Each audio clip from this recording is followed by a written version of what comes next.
Alors nous sommes aujourd'hui à la forteresse de Rosetta, au Rachid aujourd'hui en arabe.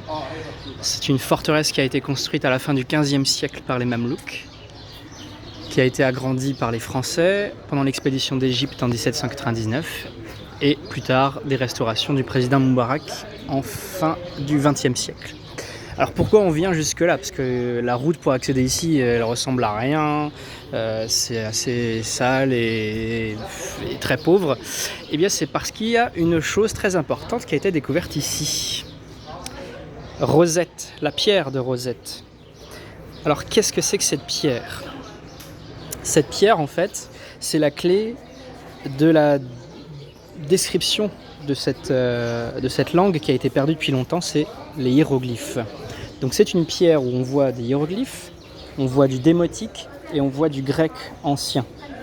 Donc c'est une pierre qu'on a retrouvée dans les murs de cette forteresse et on l'a retrouvée parce que il y a eu cette expédition d'Égypte. Alors je vais vous montrer. On passe le petit cordon. Et cette pierre a été découverte ici, contre ce mur-là. Elle était posée et en fait, il y avait besoin de renforcer cette forteresse. Alors pourquoi il y avait besoin de renforcer cette forteresse? Eh bien, on est en 1799, l'expédition d'Égypte bat son plein, mais la flotte française est détruite à la bataille d'Aboukir. Donc l'amiral Nelson, l'amiral britannique, détruit la flotte française.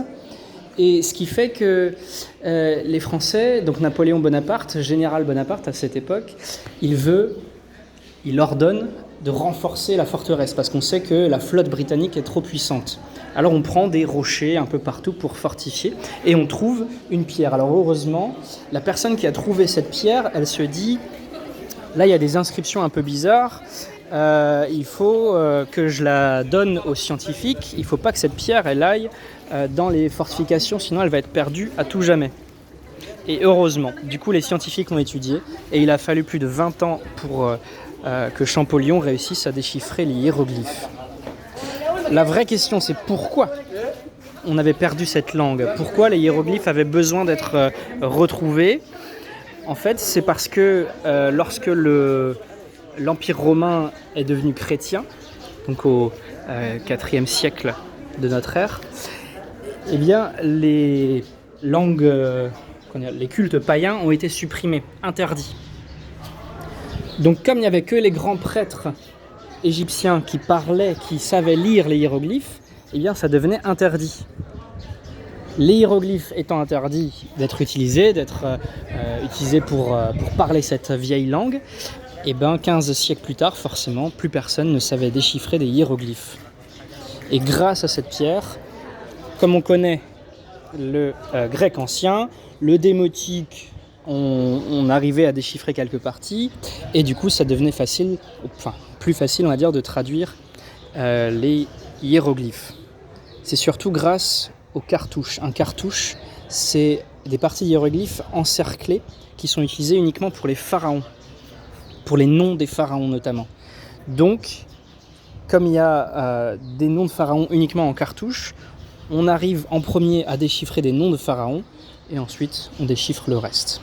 Et donc ça, comme on l'a dit, c'est Champollion. Mais il ne faut pas oublier qu'il y a aussi un anglais, un linguiste anglais qui a aussi beaucoup contribué à cette découverte, même si on retient que le nom de Champollion. Alors qu'est-ce que c'est que cette pierre ? Cette pierre, alors évidemment ça c'est une copie, l'original, elle est au British Museum à Londres. Elle a été découverte donc par les Français, mais pour rentrer en Europe, les Français ont dû payer non pas de l'argent aux Britanniques, mais leurs trouvailles archéologiques. Donc la pierre de Rosette étant très importante, elle a été donnée aux Anglais. Donc la vraie, vous la trouverez au British Museum à Londres, une copie au Caire, une copie ici évidemment. Donc qu'est-ce que c'est que cette pierre ? C'est une pierre qui a été gravée donc, en 196 avant Jésus-Christ, sous le règne de Ptolémée V, pharaon d'Égypte, qui était de la famille des Grecs, donc la dynastie des Ptolémées, les Grecs, après Alexandre le Grand. Donc ça c'est un texte qui est écrit par un pharaon, mais qui vient d'une famille grecque. Donc pour donner toutes les informations au peuple d'Égypte, il faut la donner en plusieurs langues. La langue administrative, le grec, la langue parlée par tout le monde, le peuple, le démotique, et la langue parlée par la haute société, les grands prêtres, les rois, les hiéroglyphes. Donc ça c'est un décret. Voilà, c'est comme aujourd'hui on le trouverait ces informations dans le journal officiel. Donc ça c'est un décret qui annonce des nouvelles lois, voilà, des dates de célébration de festivals, des informations par rapport aux impôts, des informations par rapport à l'envoi de troupes à tel endroit, voilà, des informations publiques. Et donc cette pierre, elle était à Gizeh, donc là où il y a les pyramides et le sphinx, hein, dans ce coin-là. Et puis plus tard, voilà, elle s'est retrouvée ici, on ne sait pas trop comment. Mais voilà son histoire. Et donc c'est ici que la pierre de Rosette a été découverte.